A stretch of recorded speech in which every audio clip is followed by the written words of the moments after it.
Les gars, un événement majeur vient juste de bouleverser le monde du Bitcoin et des cryptos. Un événement que beaucoup de personnes pensaient totalement impossible. Il s'agit de MicroStrategy, plus spécialement Michael Saylor, le plus gros investisseur de l'histoire des cryptos. Eh bien, il vient juste d'annoncer qu'il était probablement temps de commencer à vendre du Bitcoin. Alors aujourd'hui, il est essentiel qu'on en discute. On va un petit peu analyser la situation actuelle, ce qui se passe dans les coulisses, ainsi que les derniers développements pour la situation du Moyen-Orient et comment se présentent les graphiques pour le moment. Parce que on est actuellement un petit peu dans une phase de calme avant la tempête. Alors, je suis convaincu qu'un changement extrêmement important est en train de se préparer, donc on va essayer bien entendu de s'y préparer ensemble. Restez donc avec nous du début jusqu'à la fin de cette vidéo, je vais tout vous y expliquer. Alors, bienvenue à tous, je m'appelle Maxime et je vous apporte chaque jour des nouvelles vidéos en français sur la crypto. Si vous êtes nouveau sur cette chaîne, alors soyez sûr de vous abonner et d'activer la cloche dès maintenant. Alors, avant toute chose, on va jeter un petit coup d'œil rapide à notre bon vieux Bitcoin, qui pour le coup est en forme dernièrement. Rappelez-vous de ce que je vous ai dit hier, selon moi, on est en train d'approcher d'un niveau qui risque de nous fournir une résistance importante. Je pense par contre qu'il est assez probable qu'on puisse franchir ceci si la situation au Moyen-Orient se calme et en tout cas se maintient au minimum comme c'est maintenant. Eh bien on pourrait s'attendre à finalement franchir cette résistance. Je pense que le plus probable c'est qu'on ait une hausse jusqu'au prochain niveau de résistance qui cette fois se situe aux 88 200 $. Ça c'est une progression assez significative pour le coup, ça nous donne genre 8,5%, quelque chose comme ceci de plus par rapport à notre niveau actuel, donc c'est un bond important, mais il s'agit du prochain niveau de résistance majeur pour le Bitcoin. Entre les deux, c'est un petit peu le no man's land. La dynamique positive se poursuit donc du côté des cryptos avec des creux ainsi que des sommets de plus en plus élevés, mais on est juste en face de cette résistance. La question c'est donc maintenant de savoir si on va pouvoir franchir ceci. Si c'est le cas, vous connaissez déjà la prochaine ligne orange qui risque de nous poser problème. Donc, je surveille cette situation de très très près. Alors aussi, du côté d'Ethereum et Solana, qu'est-ce qu'on peut constater? Eh bien, vous pouvez voir que l'Ethereum peine toujours à se maintenir au-dessus des 2400 $. Le truc c'est que, ce qui est intéressant de ce côté, c'est qu'on rencontre les mêmes difficultés à ce niveau que par rapport au 16 mars ainsi qu'à la mi-février, et c'est à ce moment-là que le Bitcoin peinait à se maintenir aux 76 000 $. Alors, l'Ethereum a toujours du mal avec le même niveau, tandis que le Bitcoin, de son côté, a largement dépassé ce niveau et amorcé une belle hausse. Concernant Solana, même constat, le cours peine toujours à se maintenir aux 87 $. Cependant, la chandelle journalière actuellement nous place au-dessus. On va voir si on va pouvoir clôturer au moins de cette manière, parce que vous constatez qu'on a déjà franchi ce niveau de ce côté, juste ici également, mais finalement la pression baissière a tout de même fait rechuter Solana pour clôturer en dessous de cette résistance. Cette fois, si on clôture au-dessus, ça signalera un petit peu plus de force du côté de Solana au court terme. Donc, globalement, je pense que la situation semble toujours relativement favorable, que ce soit du Bitcoin, Ethereum ou Solana, peut-être même avec de plus grosses opportunités du côté d'Ethereum actuellement. Alors déjà, encore une fois, le principal c'est que si Bitcoin parvient à franchir le niveau des 81, une hausse pourrait s'en suivre, et je pense que l'Ethereum risque également de franchir le seuil des 2400 pour éventuellement connaître une hausse plus importante vers les 2500 assez rapidement, surtout considérer le nombre de fois qu'on a essayé de franchir cette résistance.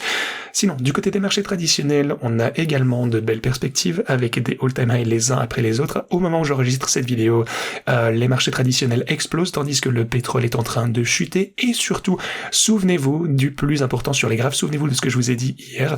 Je vous ai expliqué qu'on était en train d'approcher de la ligne jaune sur les rendements des obligations d'État américaines, notamment les rendements à 10 ans. J'ai également précisé que chaque fois qu'on a pu atteindre ce niveau, Donald Trump intervient et fait une annonce pour calmer le marché des obligations.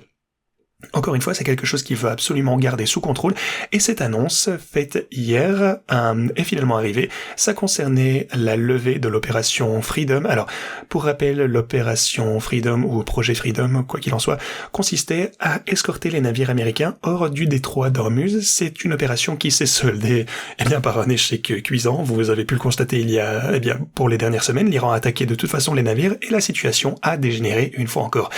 Alors en gros, les Émirats Arabes Unis ont également été attaqués par de multiples missiles et drones, etc. Enfin, quoi qu'il en soit, il revient sur sa décision, il a dit, bon bah vous savez quoi, en fait, le projet Freedom ici, c'est suspendu, et voilà, c'en est terminé pour le moment. Donc ça, pour le coup, ça a quelque peu calmé le marché obligataire. Et à chaque fois après ça, la situation se dégrade. Donc je pense que les choses sont relativement faciles à interpréter pour le moment. En fait, revenez un peu en arrière à chaque fois et Eh bien, ça paraît toujours évident avec du recul. Regardez ça, à chaque fois qu'on a le moindre signe d'escalade, on remonte jusqu'à ce niveau, et c'est vraiment le niveau au-dessus duquel le président ne veut absolument pas qu'on ait une clôture. Cette ligne orange, ou cette ligne rouge, peu importe, c'est vraiment le niveau, eh bien, qui tout double, on ne veut pas clôturer au-dessus de ceci. À chaque fois qu'on s'en approche, les États-Unis font quelque chose pour calmer les marchés. À chaque fois, on a, un cessez-le-feu ou quoi que ce soit. Le truc, c'est qu'on en est encore très très proche, plus ça va se produire. Regardez, pour faire simple, la première fois on a eu une forte chute, deuxième fois on est encore redescendu, et puis vous pouvez voir ici, en fait c'est de moins en moins efficace, on observe actuellement une baisse significative, c'est vrai, mais le cours reste tout de même plus élevé que ici par exemple. Donc gardez ça à l'esprit, Donald Trump ne souhaite pas que le cours clôture au-dessus de ce niveau, je continuerai à vous tenir informé. Le truc c'est qu'à chaque fois, il est de moins en moins pris au sérieux, et comme je vous le disais, le pétrole est également en baisse. Mais alors, quel impact est-ce que ça a pu avoir sur mes transactions? Grâce aux stratégies de trading, on a réalisé un gain de $350 000. Pour tous ceux qui m'ont suivi sur la troisième et dernière série de stratégies de trading, vous réalisez également des gains importants actuellement. Un autre point positif, regardez un petit peu le bot Solana de ce côté. Finalement, le prix de Solana a un petit peu réaugmenté. J'ai ouvert ceci aux alentours de 85, on est au $87 actuellement. On a tout de même des profits importants également du côté de Solana. Finalement, on est en vert avec un gain de $21 000, donc seulement du côté de l'algorithme pour le coup, et $17 000 supplémentaires grâce à la hausse du prix. Si vous regardez l'Ethereum, 110, c'est absolument énorme de ce côté également, et Bitcoin, comme je vous disais, c'est juste magnifique également avec un gain de $200 000. Quoi qu'il en soit, si vous souhaitez rejoindre mes stratégies de trading et profiter de ceci avant de voir la prochaine période de hausse, je vous invite à vous inscrire sur Pionex. De ce côté, réclamez vos bonus de dépôt. Vous aurez ensuite accès aux stratégies de trading, que ce soit pour les cryptos ou les autres actifs. Si vous souhaitez en savoir plus, le lien est également ici en description pour une explication détaillée de leur fonctionnement. Vous avez tous les tutos, encore une fois, des dernières vidéos qu'on a réalisées à ce sujet. Alors, pour passer maintenant à l'actualité de ces 24 dernières heures, qu'est-ce qu'on peut voir d'intéressant qui fait bouger le marché? Le sujet principal qui inquiète énormément de monde actuellement, c'est la possible vente énorme de Bitcoin de la part de Michael Saylor. Alors l'année dernière, on a déjà eu un petit peu de frayeur avec ceci. Trump a déclaré « J'espère que l'économie iranienne va s'effondrer parce que je veux gagner ». On sait qu'il y a environ 1600 navires qui sont bloqués dans le détroit d'Ormuz, ce qui est absolument énorme, et forcément ça ne joue pas dans l'intérêt des États-Unis. Trump a déclaré « Je n'aime pas ça, l'Iran me parle », et puis il nie les faits. Donc voilà, il fait référence au fait que l'Iran affirme ne pas avoir de négociations avec les États-Unis, alors que Trump prétend le contraire. Donc il joue un peu au chat et à la souris. Qui a raison? Qui dit qui ment? Enfin bref, Trump dit qu'il joue un jeu également, alors qu'il souhaite un accord. Mais passons maintenant au point absolument crucial. On a eu une conférence sur les résultats hier sur MicroStrategy. Vous pouvez voir que Michael Saylor est en haut à droite ici. Alors, pour l'ordre du jour, premièrement, créer de la valeur au long terme pour MicroStrategy. Ok, cool. Augmenter la demande pour STRC. Cool. Réduire proactivement les pénalités liées à la dette convertible, ça va. Surveiller la demande et le risque de crédit de STRC, ajuster l'amplification, et enfin, 6e point à l'ordre du jour, et c'est ça qui inquiète tout le monde, vendre du Bitcoin si cela présente des avantages pour l'entreprise. Ok. Et ça, c'est quelque chose qui est assez difficile à croire. Personne n'aurait pensé que c'était possible que ça vienne de la part de Michael Saylor. Vendre du Bitcoin, c'était inimaginable. N'oubliez pas qu'il a toujours dit, ne vendez jamais vos Bitcoins.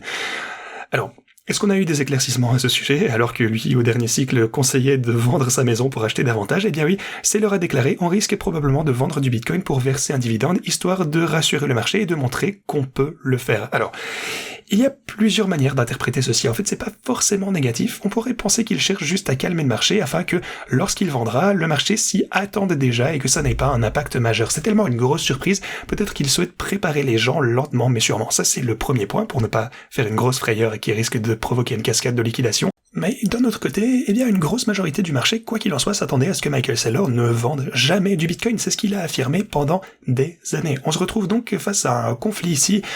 Il est bel et bien probable que la vente ait lieu. On en a d'ailleurs un petit peu déjà entendu parler l'année dernière. La troisième possibilité, c'est en fait qu'ils disent ceci simplement pour des raisons réglementaires. Parce que vous le savez, ce qu'il fait, il a souvent beaucoup de problèmes avec la finance traditionnelle. Il devrait pouvoir s'expliquer auprès des régulateurs parce que ces derniers pourraient dire j'en sais rien, si vous commencez à vendre tous ces produits STRC, etc., le prix risque de tellement chuter que vous ne pourrez plus honorer vos obligations. Et ce qu'il va dire ensuite, c'est que, je sais pas, les marchés savaient déjà que j'allais vendre, donc il ne risque pas de réagir si fortement si je commence effectivement à vendre. Quoi qu'il en soit, on verra bien ce que ça donnera. C'est difficile de savoir exactement de quoi il en retourne. Personnellement, c'est un changement de tendance majeur qui m'inquiète. Alors, est-ce que je pense que c'est une raison de vendre nos bitcoins quoi qu'il en soit? Eh bien, non, forcément, je ne le crois absolument pas. Et surtout, si ça ne fait qu'accroître la volatilité, c'est quelque chose dont on peut profiter. Quoi qu'il en soit, le bitcoin fondamentalement reste exceptionnel. Rien n'a changé. À mon avis, sa tendance, de toute façon, risque d'être à la hausse. Mes stratégies de trading, vous le savez, exploitent cette volatilité pour générer davantage de gains. Donc, eh bien, qu'ils vendent s'ils le souhaitent. Quoi qu'il en soit, tout me va. Mais voilà, on verra bien où on en est d'ici un an ou deux. Quoi qu'il en soit, quelqu'un a spéculé là-dessus. Alors, est-ce que c'est une information d'un insider?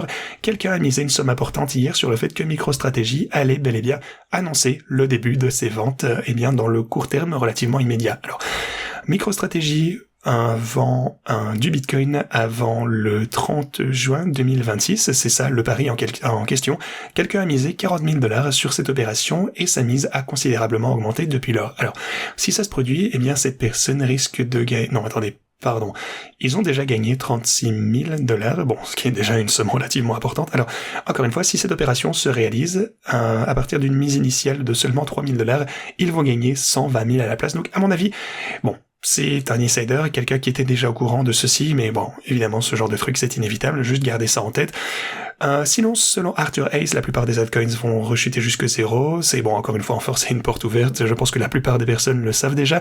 Maintenant, on doit être beaucoup plus prudent qu'avant. C'est d'ailleurs ce que je vous dis depuis le début de cette chaîne. Les altcoins, c'est fait pour acheter. Ensuite, vous réalisez vos gains, vous vendez directement. Il y a très peu d'altcoins avec une valeur fondamentale. Cycle après cycle, on observe toujours la même chose. Regardez, on va encore une fois prendre un petit exemple avec peut-être Quantum ici, qui était l'une des cryptos les plus en vogue lors du premier cycle de 2017 avec énormément d'altcoins. Vous pouvez voir une énorme hausse ici en 2018 suivie d'une chute absolument brutale.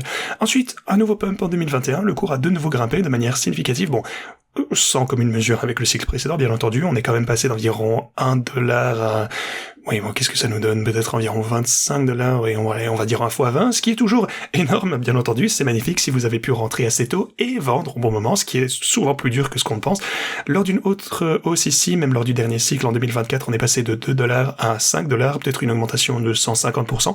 C'est toujours mieux que rien, bien entendu, mais tout de même, vous commencez à comprendre, la plupart des altcoins finissent par rechuter jusque zéro, donc gardez ça en tête si vous holdez un gros wallet d'altcoins en espérant une reprise au prochain cycle. Je vous conseille sérieusement de reconsidérer votre position. Si vous y croyez, bon, bien entendu, c'est pas un conseil financier, juste un conseil amical, on va dire. Mais voilà.